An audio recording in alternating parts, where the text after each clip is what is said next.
Dan Kak Kristi lagi menghayati bagaimana tentara waktu itu waktu dalam peperangan. Dan Kak Kristi juga membayangkan kira-kira gimana ya kalau Kak Kristi jadi seorang tentara. Emangnya Kak Kristi mau jadi tentara? Iya dong. Kak Kristi itu suka jadi tentara. Kak Kristi, Kesi, dan kita semua sudah menjadi tentara-tentara Allah. Oh iya, Kak Kristi lupa. Ayo Kak Kristi, kita sambut teman-teman kids yang ada di rumah. Ayo. Shalom kids, jumpa lagi bersama Kak Kristi Dan Kak Kesi di Sekolah Minggu Kairosi. Kak Kristi percaya kabar teman-teman di rumah pasti sehat, bersukacita dan diberkati Tuhan. Iya dong Kak Kristi, pastinya sama seperti kita yang ada di sini. Oh ya Kak Kes, sebelum kita mulai ibadah, coba Kak Kes jelaskan bagaimana cara beribadah di rumah kepada teman-teman. Karena beribadah adalah penyembahan kita kepada Tuhan. Siap Kak Kristi, teman-teman, berikut cara kita beribadah di rumah. Nah, yang pertama, pastikan kita sudah berpakaian rapi dan bersih. Yang kedua, posisi yang baik, duduk di tempat duduk dan HP, laptop berada di atas meja. Yang menggunakan layar monitor atau TV juga bisa, dan pastikan posisi kita berhadapan.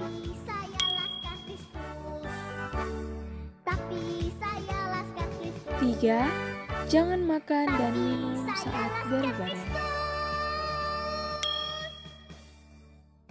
Yang keempat, jangan tiduran saat beribadah. 5. Jangan bermain HP.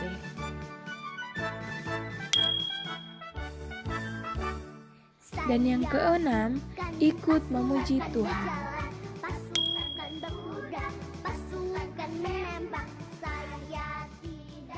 Yang terakhir, yang ketujuh, mendengarkan dan menyimak firman Tuhan.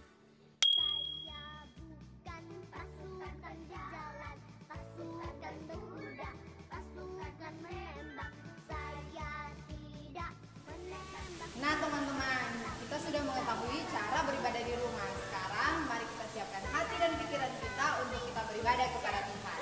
Tapi sebelum itu, mari kita satu dalam doa, kita berdoa. Kami mengucap syukur kepadamu Tuhan buat kebaikan-Mu, perkenananmu sampai saat ini Tuhan. Kami boleh dipertemukan walaupun lewat ibadah online, tapi kami percaya Kau hadir di masing-masing rumah adik-adik kami. Tuhan, kami siap untuk memuji dan membesarkan nama-Mu. Kau hadir bersama-sama dengan kami, terpuji nama-Mu Tuhan. Haleluya. Amin. Nah teman-teman, ayo kita memuji Tuhan. Dan teman-teman di rumah ikutin ya gerakannya Kak Kesi dan Kak Kristi.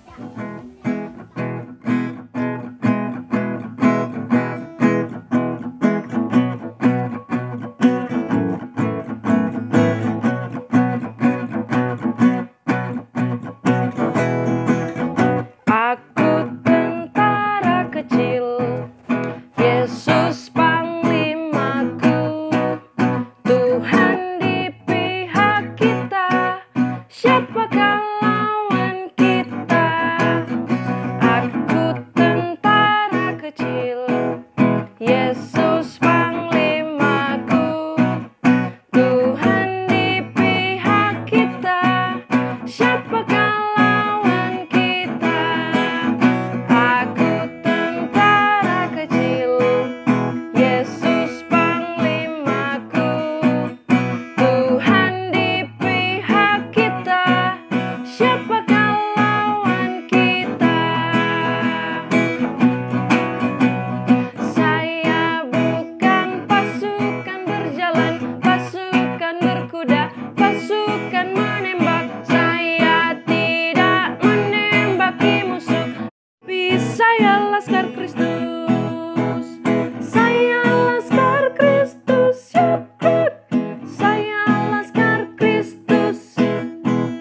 Saya bukan pasukan berjalan, pasukan berkuda, pasukan menembak. Saya tidak menembaki musuh, tapi saya laskar Kristus.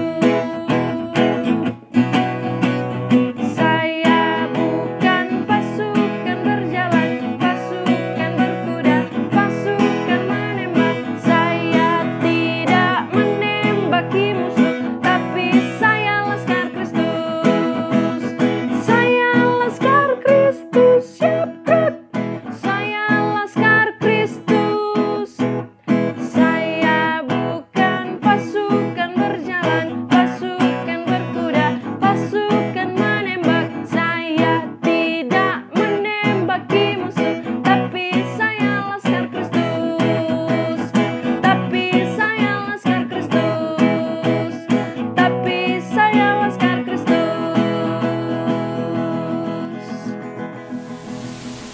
Yes, kita adalah tentaranya Allah.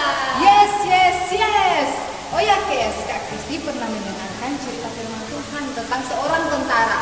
Tentara ini membawa pasukannya, yaitu bangsa Israel, untuk melawan bangsa Midian. Dan karena ketaatannya, dia mendengarkan perkataan Tuhan, sehingga Tuhan menolongnya. Oh iya Kak Kristi, Kenzi mau dong dengar ceritanya. Iya, nanti Kak Kristi akan ceritakan. Tapi sebelum itu, mari kita satu dalam doa, kita berdoa. Kami mengucap syukur kepadamu Tuhan untuk hari ini, hari yang begitu baik. Saat ini kami anak-anakmu mau belajar firman Tuhan. Mari Engkau Tuhan bersama-sama dengan kami. Biarlah firman-Mu, biar tanah hati kami yang subur, sehingga itu dapat berbuah lebat dan kami aplikasikan dalam kehidupan kami sehari-hari. Ini kami anak-anakmu, kami siap mendengarkan firman-Mu dan melakukannya. Terpuji nama-Mu Tuhan, haleluya, amin. Oke teman-teman, cerita kita hari ini yaitu tentang Tuhan menolong Gideon. Ada yang tahu Gideon? Gideon adalah seorang pahlawan yang gagah berani yang dipilih Tuhan untuk membantu dan menolong bangsa Israel melawan bangsa Midian. Nah teman-teman, sebelumnya bangsa Israel ini adalah bangsa yang tidak pernah mendengarkan perkataan Tuhan. Mereka tidak taat kepada Tuhan dan mereka selalu melakukan apa yang jahat di mata Tuhan. Sehingga Tuhan menyerahkan bangsa Israel kepada bangsa Midian. Dan bangsa Midian ini menjajah mereka selama 7 tahun. Coba teman-teman bayangkan, selama 7 tahun bangsa Israel disiksa oleh bangsa Midian. Nah teman-teman, bangsa Israel merasa tersiksa dan melarat karena bangsa Midian menjajah bangsa mereka. Bangsa Midian menguasai bangsa mereka, bahkan hasil panen mereka dikuasai oleh bangsa Midian. Sehingga bangsa Israel meminta ampun dan minta pertolongan kepada Tuhan. Mereka berseru kepada Tuhan. Dan apakah Tuhan mendengar mereka? Ya, Tuhan kita adalah Tuhan yang penuh dengan kasih. Tuhan mendengarkan permintaan mereka, Tuhan mendengarkan mereka dan menolong mereka. Tuhan memilih salah seorang pahlawan. Ada yang tahu siapa namanya?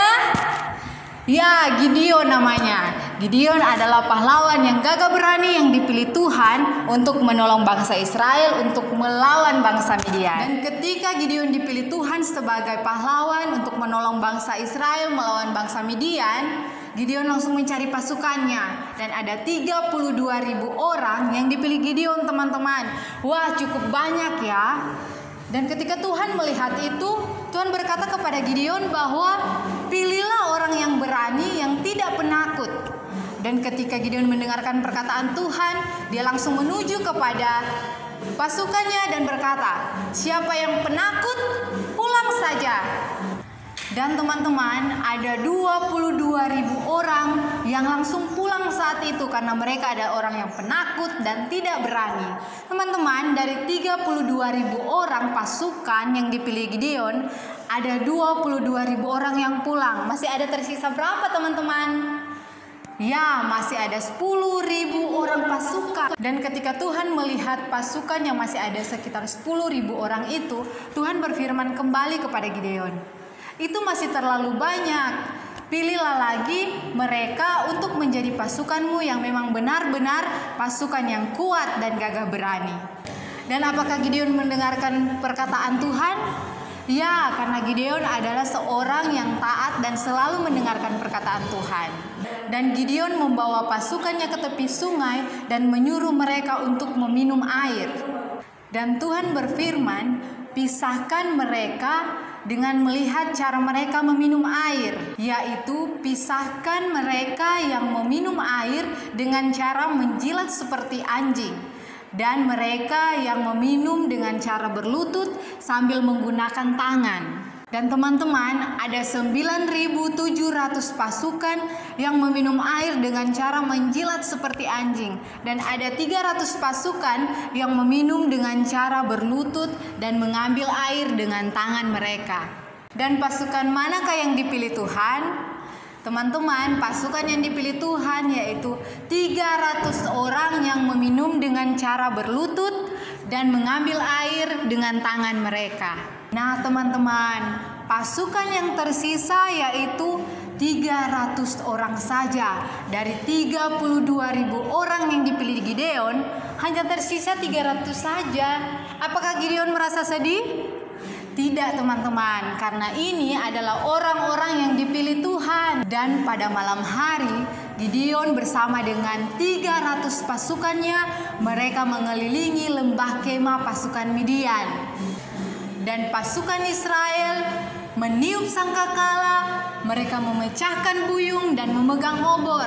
Nah, teman-teman, buyung yang dipecahkan oleh bangsa Israel yaitu seperti tempat air yang terbuat dari tanah. Jadi mereka memecahkan buyung dan memegang obor sambil meniup sangkakala. Dan karena kaget, pasukan Midian kacau balau dan mereka berhamburan melarikan diri. Dan akhirnya bangsa Israel menang melawan bangsa Midian. Nah, teman-teman, walaupun mereka hanya memiliki 300 pasukan, tetapi mereka menang melawan bangsa Midian yang begitu banyak pasukan. Itu karena pertolongan Tuhan terhadap mereka. Seperti dalam firman Tuhan, Yesaya 50 ayat 9 berkata, "Sesungguhnya Tuhanlah yang menolong aku." Demikian cerita firman Tuhan kita hari ini. Tuhan Yesus memberkati.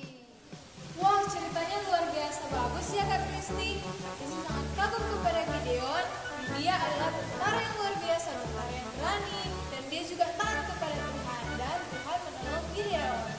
Iya, Kes. Jadi kita harus berani melakukan kebenaran, taat pada perkataan Tuhan. Perkataan Tuhan itu adalah firman Tuhan yang kita baca setiap hari.